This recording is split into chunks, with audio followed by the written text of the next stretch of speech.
오늘 기도, 세월, 소금이라고 하는 말씀의 제목으로 주의 말씀 함께 나눠보고자 합니다. 바울이 골로새 교회에 편지를 보내면서 이제 마지막 장이 되었고요. 그 마지막 장 가운데 권면을 하고 있습니다. 꼭 하고 싶은 당부의 이야기를 세 가지 신앙적 메시지로 전하고 있는 것을 볼 수 있습니다. 특별히 오늘 본문의 2절에서 6절 말씀에 있는 것인데요.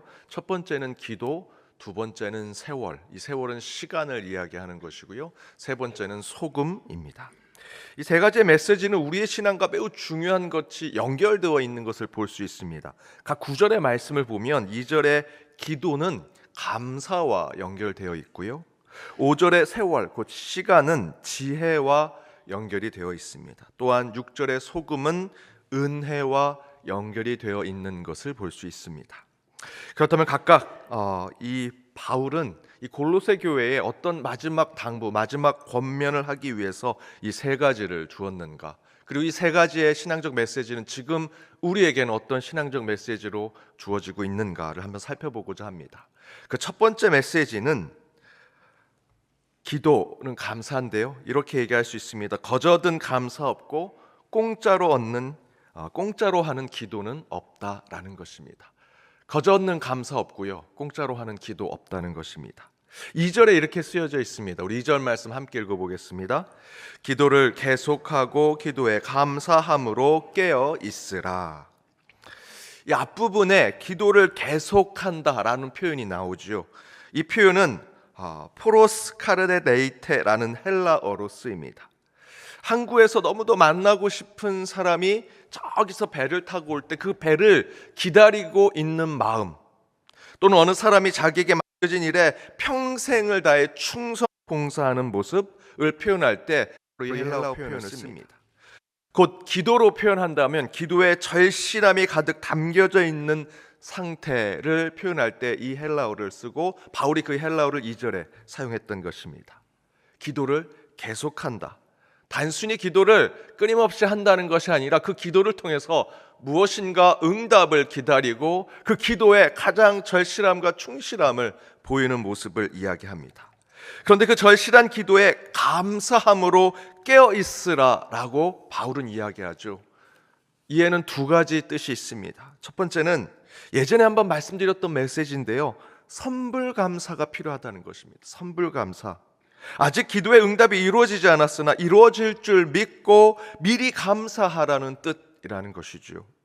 감사함이 깨어있다라는 것은 기도가 아직 이루어지진 않았지만 될 줄 믿고 감사의 삶을 살아가는 것, 이것이 기도와 감사가 서로 연결되어 있는 것을 이야기합니다. 그 말씀의 기준대로 본다면 3절과 4절의 말씀이 충분히 이해가 될 수 있습니다. 기도하되 전도할 수 있도록 예수 그리스도의 비밀을 말하는 담대함을 허락해달라고 기도하는 것이지요. 3절 후반절에 내가 이 일, 곧 전도하고 선교하고 복음 사역하는 일로 감옥에 갇혀있고 자유롭지 못하다 바울이 이야기합니다. 하지만 그런 것이 전혀 문제가 되지 않는다 바울은 이야기합니다. 나는 이미 하나님이 나를 자유롭게 해줄 것이고 전도할 수 있도록 그런 기회와 때를 주실 줄 믿으니 나는 그 가운데 감사로 기도한다 바울이 이야기하는 것입니다. 매여 있는 것을 풀어달라 기도하지 않았습니다. 전도 많이 할 수 있도록 그렇게 제게 능력을 주십시오 기도하지 않았습니다. 매인 것 걱정하지 않았고요. 전도 못할 것 두려워하지 않습니다. 이미 하나님께서 풀어주실 것이고 곳곳에서 전도할 수 있도록 이 바울에게 그러한 기회를 주실 것이다 바울은 믿고 있었습니다. 단지 그렇게 할 것을 믿고 바울은 감사 기도해야 한다라고 오늘 이 골로새 마지막 이 권면에서 우리에게 이야기하고 있습니다. 그래서 실제로 세번역 성경에서 4절을 이렇게 표현합니다. 그러니 내가 마땅히 해야 할 말로 이 비밀을 나타낼 수 있도록 기도해 주십시오. 이미 가득 채워져 있습니다. 전도하고 선교할 일들이 그 입술에는, 바울에게는 그 모든 것이 이미 채워져 있습니다. 그 마땅히 해야 할 말을, 그 비밀을 할 수 있도록 제게 기도해 주십시오. 그것이 언젠가 곳곳에 퍼지게 될 것입니다. 지금은 내가 매여 있지만 그 매임은 곧 풀릴 것이요 곳곳에서 그 비밀을 이야기하게 될 것입니다. 이미 저는 감사합니다. 저를 위해 기도해 주십시오. 너희도 그렇게 기도해라 라고 얘기하는 것입니다. 사랑하는 여러분, 기도하십시오. 전심으로 기도하면 이미 응답받은 것이고 감사의 기도로 전환될 줄 믿습니다. 그런 선불된 감사의 기도가 여러분 2023년 이 연말에 가득 차기를 주님의 이름으로 축복합니다.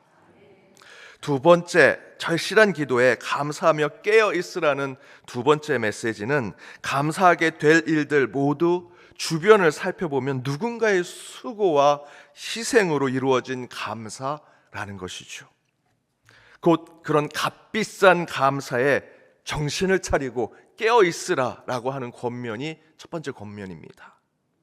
저와 여러분이 감사합니다 라고 하는 고백은 결코 쉽게 나와서는 안 됩니다. 감사하다고 느끼는 그 모든 순간에 저와 여러분이 보지 못하는 곳에서 그 감사라고 하는 그 한마디를 만들기 위해 보이지 않는 곳에서 누군가가 엄청난 희생과 수고를 하고 있다는 것이죠. 감사는 절대로 거저 얻어지는 것이 아닙니다. 우리나라보다 경제적으로 어려운 나라에 여러분 여행을 가보면 왜 이 나라는 이렇게 청소를 안 하나? 왜 거리가 이렇게 지저분할까라고 생각하시죠? 그러면서 정작 여러분이 지금 우리나라에 살면서 우리나라의 거리가 청소가 잘 돼 있는 모습에 감사하는 마음을 가지셨습니까? 오늘 새벽 제단에 올 때 거리가 깨끗이 청소되어 있는 것, 여러분 누군가가 여러분 잠자는 사이에 그 거리를 청소하고 깨끗하게 만든 것입니다. 누군가가 해낸 것에 대해서 우리는 감사의 마음을 가져야 하는 것이죠. 실제로 우리는 그런 것에 감사해야 하고요, 그것이 오늘 말하는 진정한 감사를 바울이 우리에게 알려주는 것입니다.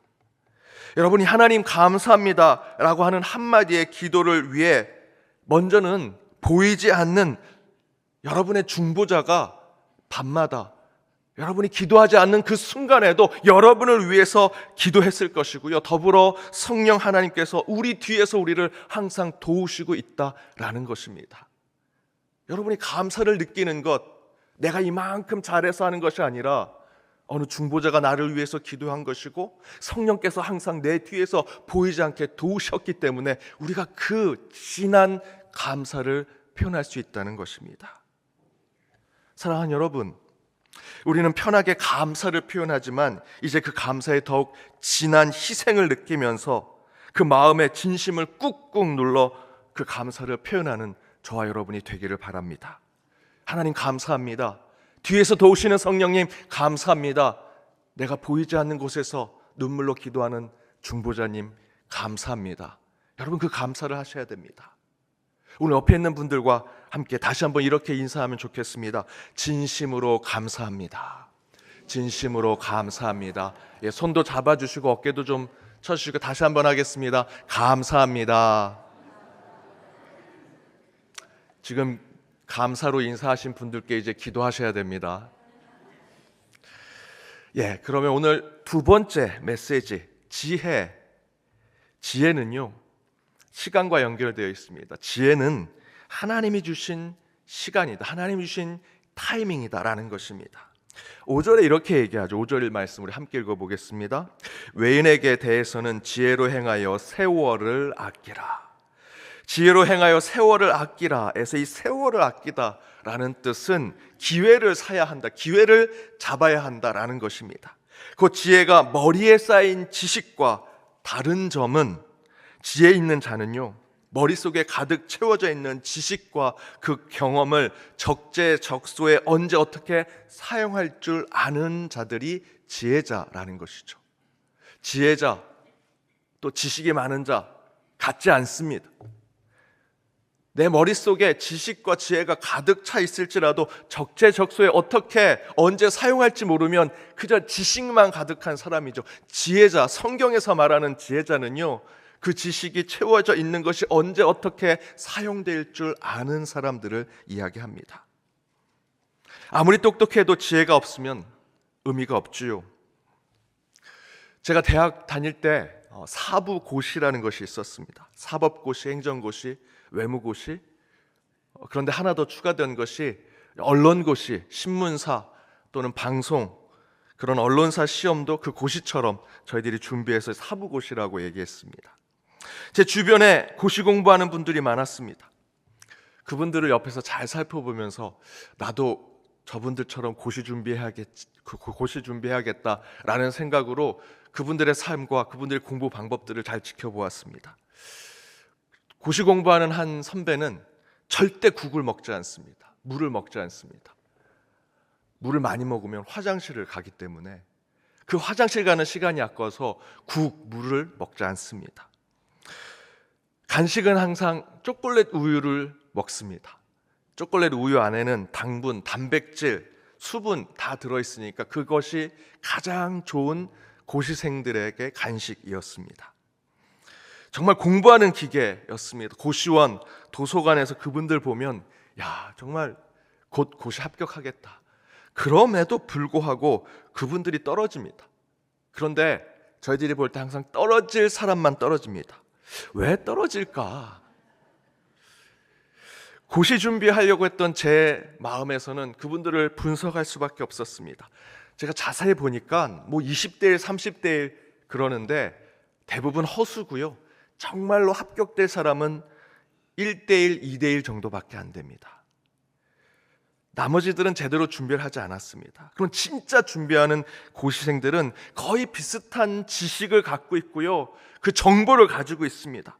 문제는 그들이 갖고 있는 그 엄청난 120%, 200% 머릿속에 채워져 있는 그 지식과 정보를 그 시험 당일날 어떻게 발휘하느냐에 따라서 달라지더라는 것이죠. 마지막 시험에 어떻게 자신의 실수를 줄이고 고시 당일날 좋은 컨디션을 지키느냐, 그것이 중요하게 보였습니다. 돌아서 생각해 보니 내 머릿속에 들어간 지식이 아주 절묘한 타이밍을 통해서 밖으로 어떻게 나오느냐에 따라서 합격하고 성공하는 차이가 나더라는 것입니다. 여러분, 아무리 여러분이 화살을 많이 가지고 있어도요, 그 화살을 쏘아서 관역에 정확하게 맞히는 화살이 돼야 그 화살이 제대로 된 화살 아니겠습니까? 고시 시험도 우리 인생을 사는 것도 바로 이런 것과 같습니다.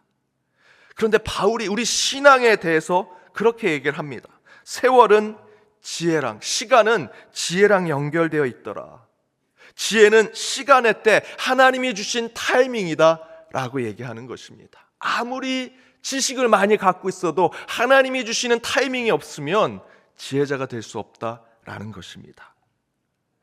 여러분, 뭔가 잘 되지 않는 것은 절대로 여러분이 준비가 부족하거나 화살이 부족한 것이 아닙니다. 오늘 기도하면서 한번 잘 묵상해 보십시오. 이미 다 갖추고 있고요, 여러분 화살을 다 가지고 있습니다. 단지 그 기회를 가지지 못할 뿐이고 정확하게 관역에 맞추지 못할 뿐이다 라는 것입니다. 오늘 이 시간, 이 새벽 제단에 간절히 기도하십시오. 하나님의 때, 하나님의 기회를 제게 허락해 주십시오.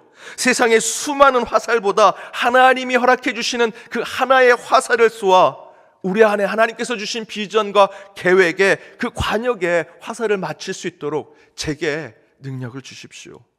그렇게 지혜를 행하여 세월을 아끼는 저와 여러분, 우리 연동의 모든 권속들 되시길 주님의 이름으로 축복합니다.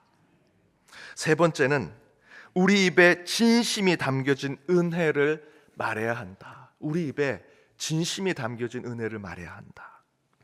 은혜는 소금과 오늘 말씀에 연결되어 있습니다. 우리는 신앙생활하면서 은혜라는 표현을 참으로 많이 하죠.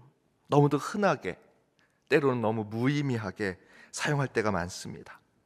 저도 그런 반성을 많이 하는데, 무슨 이야기만 하면 은혜네요, 하나님의 은혜입니다 라고 얘기합니다. 자칫 은혜라는 표현이 할 말 없을 때 하는 표현처럼, 그저 좋게 넘어가기 위해서 하는 표현처럼 들을 때가 많습니다. 그러나 바울은 그 은혜가 소금 같아야 된다라고 얘기합니다. 여러분, 소금이 뭡니까? 그냥 지나가듯 하는 겁니까? 넣어도 괜찮고 안 넣어도 괜찮은 겁니까? 아니죠. 소금이 들어가면 음식의 맛이 달라집니다. 간을 맞추는데 소금을 쓰죠. 싱겁지도 않고 짜지도 않게 가장 적절한 것을 위해 사용하는 것이 소금인 것처럼 은혜도 그와 같다 바울은 이야기합니다. 여러분, 은혜는 어제 우리 수능 점수가 발표됐는데 공부 별로 안 했는데 점수 잘 받을 때 야, 이거 은혜다. 은혜가 아니죠. 세상에서 재수 좋다, 야, 너 참 재수 좋다라고 할 때 우리 믿는 자들은 그거를 야, 여기서 이 성도님들하고 같이 있을 땐 얘기 잘해야지, 재수 좋다고 얘기하면 안 되지, 은혜였다라고 얘기해야지 라고 하면서 저희들이 은혜와 재수 좋다, 행운이 있는 것을 혼동해서 사용합니다. 여러분, 그건 은혜가 아닙니다. 여러분, 우리 신앙에서의 은혜는요, 바울이 에베소서에서 이렇게 얘기합니다. 에베소서 2장 1절 그리고 3절에서 5절입니다. 조금 길지만 함께 읽겠습니다. 그는 허물과 죄로 죽었던 너희를 살리셨도다. 전에는 우리도 다 그 가운데에서 우리의 육체의 욕심을 따라 지내며 육체와 마음에 원하는 것을 하여 다른 이들과 같이 본질상 진노의 자녀였더니 긍휼이 풍성하신 하나님이 우리를 사랑하신 그 큰 사랑을 인하여 허물로 죽은 우리를 그리스도와 함께 살리셨고 너희는 은혜로 구원을 받은 것이라.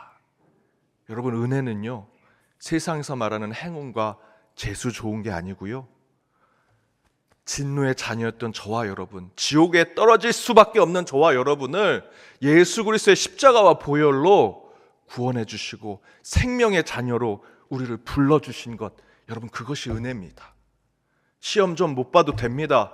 성공하지 못해도 괜찮습니다. 때로는 건강이 나빠져 슬픔 가운데 있을지라도 여전히 나를 사랑하신 하나님, 나를 구원하신 하나님, 여전히 세상 보기에는 나약한 자에 불과하지만 그럼에도 불구하고 나를 천국으로 인도하실 그 하나님의 명령, 그것이 저와 여러분에게 은혜가 되어야 하는 것입니다. 여러분, 은혜는 소금입니다. 우리의 삶을 바꿀 것이고요, 그 은혜가 우리에게 있을 때 우리에게 값비싼 하나님의 희생으로 주신 그 은혜는 저와 여러분의 삶을 세상의 소금처럼 만들어 주시리라 믿습니다.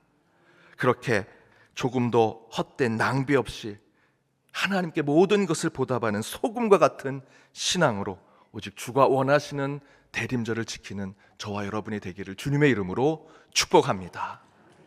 이 시간 함께 찬양으로 함께 결단하길 원합니다. 우리 은혜의 찬양을 부를 때 정말 예수 그리스도의 십자가와 보혈, 주께서 하늘 보좌 버리고 이 땅에 오신 그 뜻을 마음에 새기며 소금과 같은 영성으로 이 찬양을 부르길 원합니다. 함께 찬양하겠습니다.